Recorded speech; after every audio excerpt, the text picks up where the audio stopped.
जीजा साली का रिश्ता काफी हंसी मजाक वाला होता है।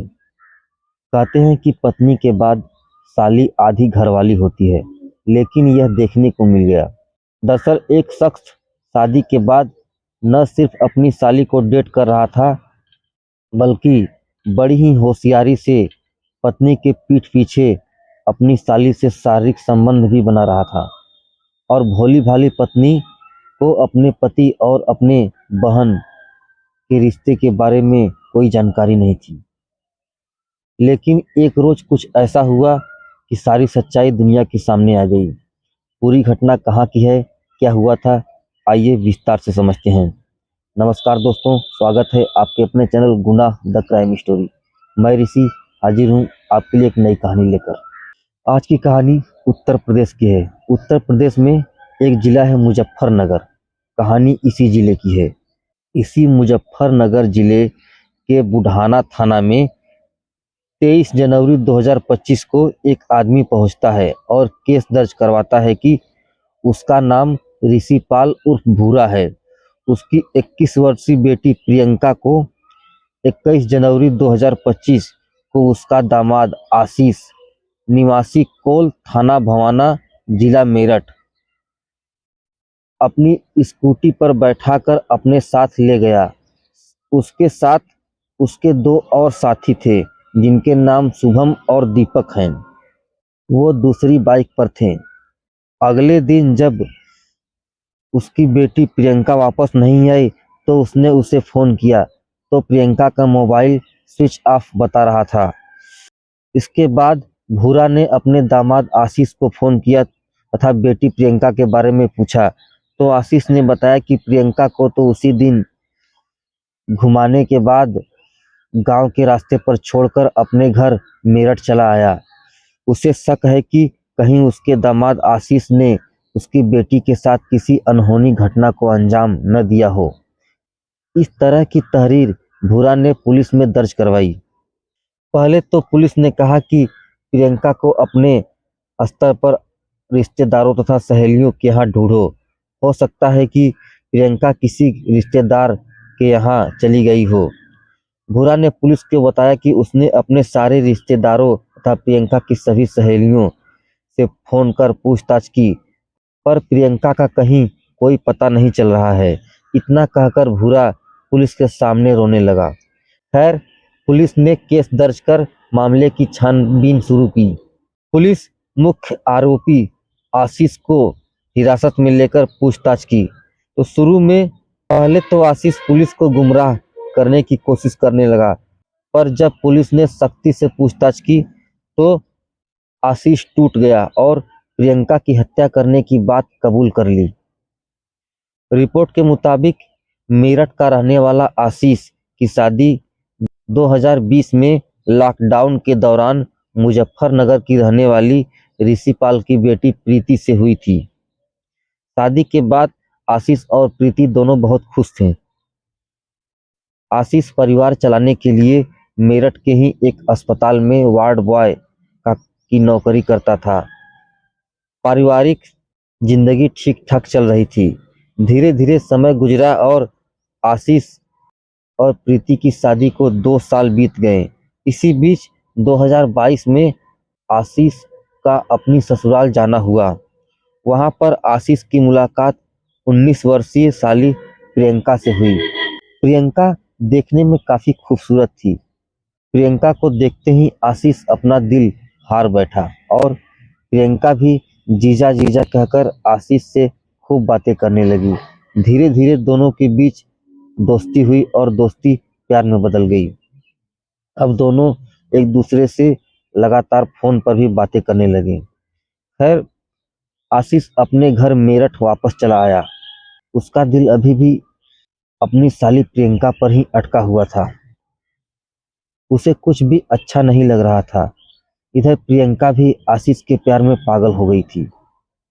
वह भी लगातार फोन कर आशीष से बातें करने लगी।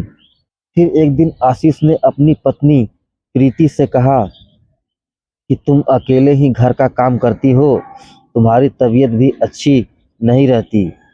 कुछ दिनों के लिए काम में हाथ बटाने के लिए प्रियंका को भी यहीं बुला लो।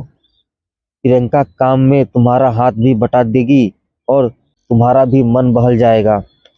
पति आशीष की बातें सुनकर प्रीति भी छोटी बहन को घर लाने की बात मान गई। पत्नी के राजी होने के बाद मानो आशीष के मन की मुराद ही पूरी हो गई। वह अगले दिन स्कूटी से अपनी ससुराल पहुंचा और साली प्रियंका को लेकर अपने घर मेरठ आ गया। अब प्रियंका अपनी बहन प्रीति तथा जीजा आशीष के साथ उन्हीं के घर पर रहने लगी। एक दिन रात में जब प्रीति सो रही थी, तब आशीष और प्रियंका ने समाज की सारी मर्यादाएं लांघ दी और दोनों के बीच शारीरिक संबंध बन गए। एक बार दोनों के बीच शारीरिक संबंध बन जाने के बाद दोनों रोजाना प्रीति के गहरी नींद में सो जाने के बाद संबंध बनाने लगे। धीरे धीरे समय गुजरने लगा और प्रियंका को मेरठ आए 2 महीना बीत गया।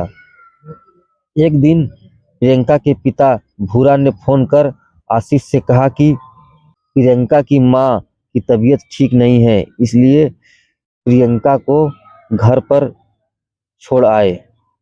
ससुर की बातें सुनकर आशीष बेमन से प्रियंका को अपनी ससुराल छोड़ आया। प्रियंका के जाने के बाद आशीष का किसी काम में मन नहीं लग रहा था। 1 सप्ताह बाद आशीष अपनी ससुराल पहुंचा और मौका देखकर प्रियंका के साथ शारीरिक संबंध बनाए। अब यहाँ भी आशीष हर सप्ताह में ससुराल पहुंचने लगा और साली के साथ समय गुजारने लगा।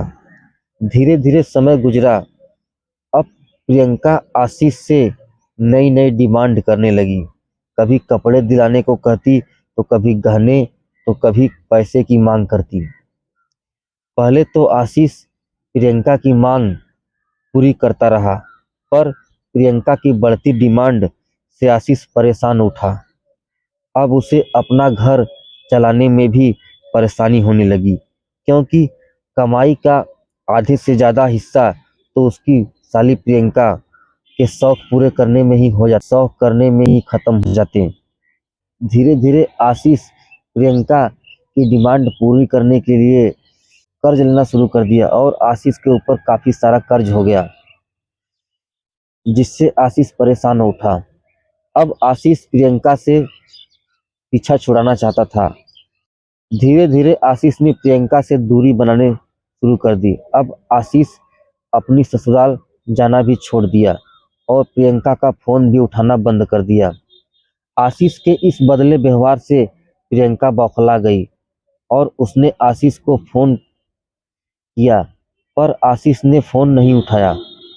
फिर प्रियंका ने आशीष के व्हाट्सएप पर कुछ फोटो तथा वीडियो भेजे, जिसे देखकर आशीष के पैरों तले जमीन खिसक गई।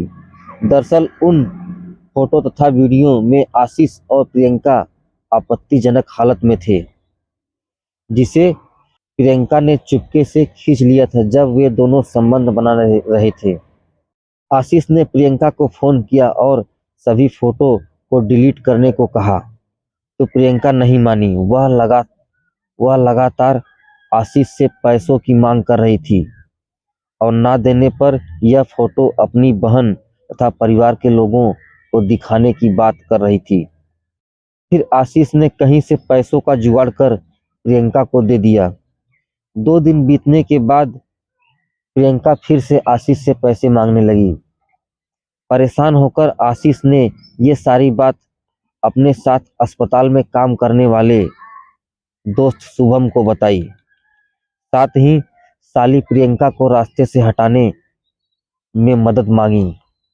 शुभम ने अपने गांव के एक और साथी दीपक को आशीष से मिलवाया। शुभम तथा दीपक ने प्रियंका की हत्या के बदले 30,000 रुपये आशीष से मांग की। आशीष, जो कि प्रियंका से काफी परेशान हो गया था, वह किसी भी कीमत पर प्रियंका से पीछा छुड़ाना चाहता था।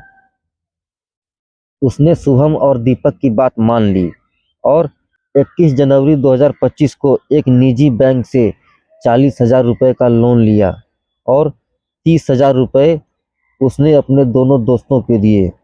प्लान के मुताबिक आशीष अपने दोस्तों के साथ अपनी ससुराल पहुंचा और घुमाने के बहाने अपनी साली प्रियंका को स्कूटी पर बैठाकर गांव से दूर सरधाना नानू नहर के किनारे बांस के घने पेड़ों के बीच ले जाकर तीनों ने पहले प्रियंका के साथ सामूहिक दुष्कर्म किया।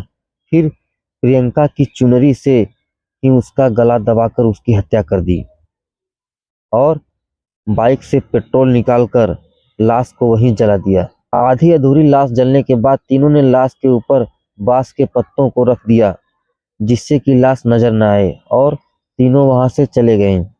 इधर प्रियंका के घर ना पहुंचने पर परिवार के लोग परेशान हो उठे। जब प्रियंका के पिता भूरा ने दामाद आशीष को फोन किया तो फोन पर आशीष ने बताया कि उसने प्रियंका को गांव की सरहद पर छोड़ दिया है, पर प्रियंका अभी तक घर नहीं पहुंची। तो प्रियंका के पिता को आशीष पर शक हुआ और उन्होंने पुलिस में केस दर्ज करवाया। जब पुलिस ने गहनता से जांच पड़ताल की तो आशीष ने प्रियंका की हत्या की बात कबूल कर ली और सारी सच्चाई सामने आ गई। अब देखिए आज की कहानी में देखिए आशीष ने अपनी साली प्रियंका के चक्कर में न सिर्फ अपनी ज़िंदगी बर्बाद की बल्कि उसकी बहन प्रीति की भी ज़िंदगी बर्बाद की और प्रियंका बेचारी मारी गई। इस तरह के रिश्तों का अंजाम शायद यही होता है। इस तरह के रिश्ते कभी भी मुकाम पर नहीं पहुंचते। इन रिश्तों का मुकाम मौत ही होती है। आज की कहानी में बस इतना ही। ऐसी ही क्राइम की कहानियाँ सुनने के लिए हमारे चैनल को लाइक शेयर सब्सक्राइब अवश्य करें। मिलते हैं फिर किसी और कहानी के साथ। तब तक सावधान रहें, सुरक्षित रहें। जय हिंद, जय भारत।